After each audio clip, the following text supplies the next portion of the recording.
तो दोस्तों आज हम आपको बताने वाले हैं तो आशिकी एपिसोड नंबर 109 के बारे में, जिसमें गुंडे पंक्ति की चीख सुनकर वो इधर उधर उसे ढूंढ रहे होते हैं। तभी अहान काली बिल्ली पर पत्थर फेंकता है और वो मेऊ मेऊ बोलने लगती है। तभी गुंडे काली बिल्ली को देखता है और कहता है, शायद तुम ठीक कह रहे थे, यहाँ कोई नहीं है, बोलकर सभी वहाँ से चला जाता है। इधर रीचा और विक्रम दोनों के बीच पंक्ति के नाम से बहस हो जाती है। फिर रीचा गुस्से में सोने चली जाती है। इधर अहान गुंडे को देखने के लिए आगे बढ़ता है। तभी पंक्ति डर जाती है और अहान का हाथ पकड़ लेती है। अहान इधर उधर गुंडे को देखकर फिर से अहान अपना हाथ पंक्ति को देता है। फिर पंक्ति भी अहान का हाथ पकड़कर आगे बढ़ जाती है। फिर दोनों आपस में बहुत सारी बातें करते हैं। जब पंक्ति पलटकर पीछे देखती है तभी उसे अहान संभाल लेता है और फिर दोनों में रोमांटिक सीन चलने लगता है। फिर अहान पंक्ति की हाथ पकड़कर चूमने लगता है और उसकी बाल संवारने लगता है। पंक्ति शर्मा जाती है और वहाँ से जाने लगती है। अहान फिर से उसे पकड़ लेता है। तभी अहान को भूख के मारे पेट में गुड़गुड़ हो रही होती है। फिर पंक्ति बैग से बिस्किट निकालती है और अहान को खाने देती है। फिर दोनों मिल बांटकर बिस्किट खा रहे होते हैं। तभी बिल्ली बोलती है और पंक्ति डर जाती है। पंक्ति अहान से चिपक जाती है। फिर दोनों प्यार भरे बातें करते हैं और एक दूसरे से लिपट जाते हैं। इधर अहान की माँ अहान और पंक्ति के लिए भगवान से दुआ कर रही होती है। जेडी साहब वहाँ आ जाते हैं। माँ उन्हें आरती देती है। तभी वहाँ पर शीतल आ जाती है और कहती है, क्या हुआ जेडी साहब? वो कहते हैं, नहीं कुछ नहीं, बस ऐसे ही। शीतल कहती है, चिंता मत कीजिए, अहान और पंक्ति पर जिसने मुश्किल खड़ी की है उसकी अब मुश्किल शुरू हो चुकी है। इधर पंक्ति जंगल में ही सो जाती है। सवेरे होते ही उसके सिर पे कुछ गिरता है और वो जग जाती है और बैग लेकर अहान को इधर उधर ढूंढने लगती है। अहान को आवाज देकर बुलाने लगती है। तभी अहान 2 चाय लेकर आता है और पंक्ति को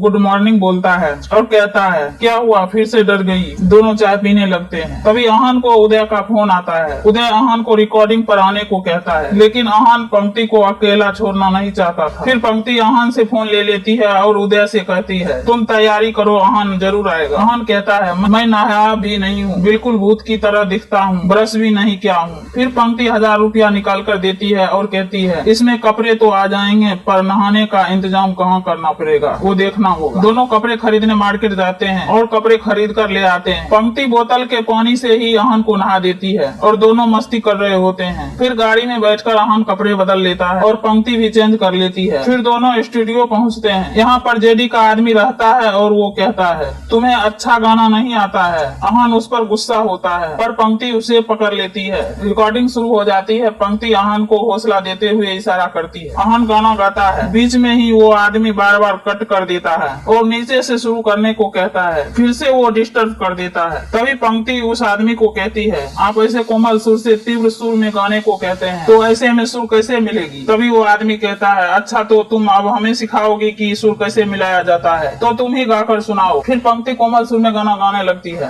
अहान को पिछली बात याद आने लगती है। फिर वो आदमी पंक्ति को रुकने को कहता है। पंक्ति कहती है, क्या हुआ सर, हमसे कोई गलती हो गई? वो कहता है, नहीं, गलती हमारी है जो तुम्हें गाना गाने को कहा। फिर वो आदमी गिटार बजाते हुए पंक्ति के पास आता है और कहता है, इस खिलौना का सुर बेहतर है आपके सुर से। पंक्ति कहती है, नहीं सर, ऐसा नहीं हो सकता। वो कहता है, क्या मैं गलत हूँ? और गिटार जोर से पटक देता है। एपिसोड यहीं पे खत्म होती है। आगे जानकारी पाने के लिए हमारे चैनल को लाइक और सब्सक्राइब जरूर कर ले।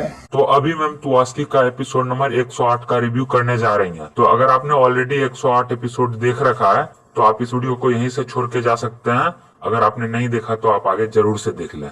तो दोस्तों आज हम आपको बताने वाले हैं तो आशिकी एपिसोड नंबर 408 के बारे में, जिसमें अहान अपने कार को घर समझकर पंक्ति को उसमें जाने को कहता है। फिर उसे गृह प्रवेश कराने की याद आती है पर वहाँ कलश और चावल नहीं होने के बाद भी अहान गाड़ी से एक डब्बा निकालता है और उसमें कुछ भरा रहता है। वो पंक्ति के आगे रख देता है। फिर पंक्ति उसे अपने पैरों से गिराती है। अहान ताली बजाकर स्वागत करता है और कहता है, वेरी नाइस। अहान कहता है, एक सेकेंड, शगुन के बिना तुम्हें कैसे अंदर जाने दे सकता हूँ। और फिर अहान अपने जेब से अंगूठी निकालकर पंक्ति को पहनाता है। फिर दोनों एक दूसरे को देख रहे होते हैं। खुशी से पंक्ति की आंखों में आंसू छलक जाती है। फिर अहान कहता है, तो मैं ये रिश्ता पक्का समझूं? पंक्ति खुशी से हाँ में सर हिलाती हुई हाँ कहती है। फिर अहान गाड़ी के डिक्की से पंक्ति के लिए सूट निकालता है और उसे चेंज करने को कहता है। इधर जेडी साहब का आदमी उन्हें फोन करके कहता है कि पंक्ति कहीं नहीं मिली, सिर्फ पूर्वा थी। फिर जेडी साहब उसे पूर्वा और अहान पर नजर रखने को कहते हैं क्योंकि उन्हीं से पता चलेगा कि पंक्ति कहाँ है। इधर मोंटी और पूर्वा दोनों गाड़ी से पंक्ति को ढूंढ रहे होते हैं। पूर्वा पंक्ति को फोन करती है पर फोन नहीं लगता है। पूर्वा घबरा जाती है और कहती है कहीं पार्टी में कुछ हुआ तो नहीं। फिर मोंटी कहता है नहीं, वहाँ तो कुछ नहीं हुआ था, पंक्ति वहाँ से चली गई थी। फिर अहान भी उसके पीछे चला गया था। पूर्वा कहती है कहीं दोनों एक दूसरे के साथ तो नहीं है। इधर अहान और पंक्ति दोनों बहुत खुश नजर आते हैं और आपस में बातें करते हैं। अहान कहता है तो अब आगे का इरादा क्या है? इसी तरह गाड़ी में बैठकर अंतराक्षी खेलें या रोमांस करें? पंक्ति कहती है इसी तरह बैठकर हमें मूवी देखनी है। फिर अहान कहता है कहाँ है मूवी? पंक्ति कहती है आगे देखिए, खुला आसमान और तारे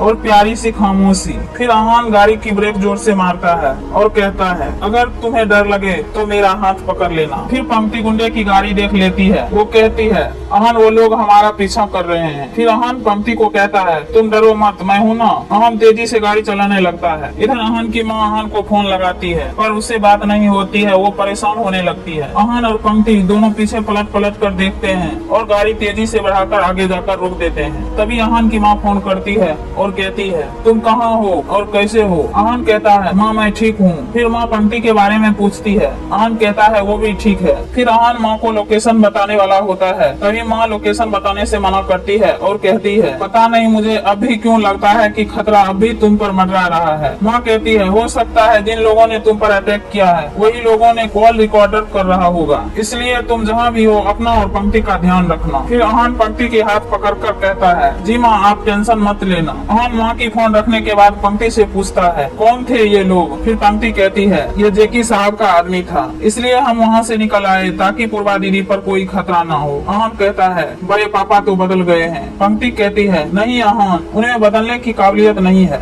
और फिर पंक्ति के साथ जेकी साहब जबरदस्ती कर रहे थे और उसे धमकी दे रहे थे। ये सारी बात अहान को बताती है। ये सब सुनते ही अहान अपसेट हो जाता है और कहता है ये सब मेरी गलती है कि मैं समझ नहीं पाया कब बड़े पापा सही बोल रहे हैं या कब नाटक कर रहे हैं। फिर पंक्ति से माफी मांगता है और कहता है अब हम गलती नहीं करेंगे और अब उन्हें तुम तक पहुंचने नहीं देंगे, ये प्रॉमिस करता है। फिर थोड़ी दूर जाने के बाद गाड़ी पंक्चर हो जाती है। अहान और पंक्ति दोनों गाड़ी से उतर जाते हैं। तभी गुंडे उसके पीछे करते हुए फायर करता है। पंक्ति डर कर चिल्ला देती है। फिर अहान पंक्ति को हाथ पकड़कर भागने लगता है। तभी सीनियर उस गुंडे से कहता है क्या कर रहे हो? उन्हें मारना नहीं है, बस दोनों को अलग करना है। गुंडे से बचने के लिए भागते भागते जंगल में जाकर रुकते हैं। तभी पूर्वा की फोन आती है। पंक्ति कहती है दी मैं ठीक हूँ और अहान के साथ हूँ। फिर गुंडे भी उन तक पहुँच जाते हैं। फिर पंक्ति अहान से कहती है आज फिर तुम मेरी वजह से खतरे में हो। इधर मोंटी और पूर्वा दोनों गाड़ी में होते हैं पर पंक्ति नहीं मिलने पर पूर्वा घबरा रही होती है। तभी मोंटी कहता है जब दो प्यार करने वाले एक साथ हैं तो उन्हें कुछ नहीं हो सकता है। इधर जेडी साहब अपने रूम में सोने के लिए जाते हैं। उनकी बीवी बाहर जाने लगती है तो फिर जेडी साहब खुद ही बाहर चले जाते हैं। इधर अहान और पंक्ति दोनों भागते भागते श्मशान पहुंच जाते हैं। फिर अहान कहता है अगर तुम्हें डर लगे तो मेरा हाथ पकड़ लेना। फिर पंक्ति कहती है नहीं नहीं मुझे डर नहीं लगता है, और अगर डर भी लगा तो उन्हें जेडी साहब की किस्से सुना देंगे,